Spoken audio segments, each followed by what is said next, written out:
We have another question. I actually get this mixed up all the time.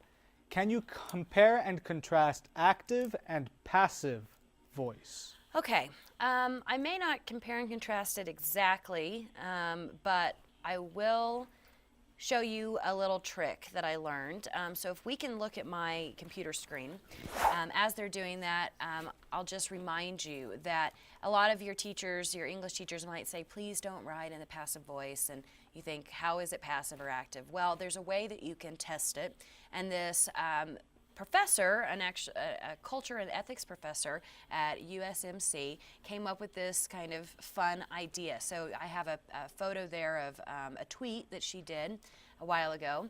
And she says, I finally learned how to teach my guys to ID the passive voice. If you can insert by zombies after the verb, then you're using passive voice. So an example down here is she was chased.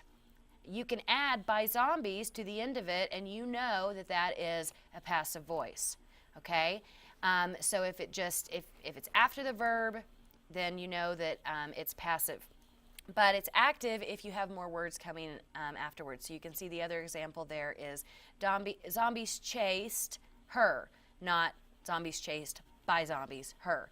So if you can throw the phrase by zombies after your verb, then you know that you're using a passive voice. So if you can just keep that trick in your brain, then you'll avoid using the passive voice. Now know that it's not always avoidable. You can't always avoid this, okay? There's going to be times when you have to use passive verbs.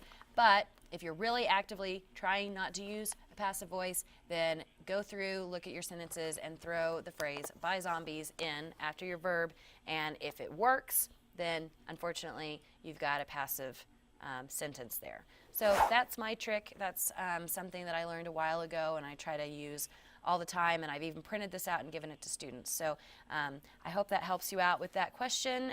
But again, you know, sometimes it's a bigger deal than it really is supposed to be. So just see what you can do with that and try to make your teachers happy.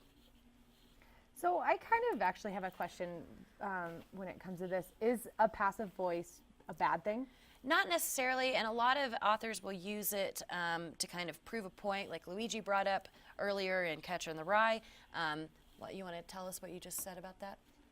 Well, from what I recall, J.D. Salinger would use the passive voice to sort of say, because he's talking as Holden, Holden's the speaker, whenever the passive voice is used, it's kind of like, this hurts me, and he's sort of trying to create an emotional distance between himself and whatever's going on. And if he likes it, he'll use the active voice very clearly and say, oh, I like this. That's sort of his way of saying, this hurts, this doesn't. I like this, I don't want to talk about this. Right, so like English teachers don't like when all of these verbs are just kind of always being passive and you're not really having an active active person or speaker in whatever is being written. So it's not really a bad thing, but some teachers have preference. And I do want to make a point about something that Luigi said. This is something I was just talking about with some students. He said, you know, J.D. Salinger, the author, is writing as Holden, the speaker. And I actually had a student ask me, well, how do I know who the speaker is? Isn't it the author? And it's like, well, no, it's the person writing the story or telling you the story. And the same thing with the narrator. Same thing, it's the person telling you the story. Some people are under the impression the narrator has to actually be physically speaking to you, and that's not the case. And an author can have a different purpose if they're using a different speaker. I could write a story from the perspective of a 5-year-old boy living on Mars, and I've never done any of that, okay? So, I mean, authors have this artistic, you know, ability to do that, and so, you know, think about that if you're in an English class and you're thinking, how do I know this? Just use context clues and try to figure it out.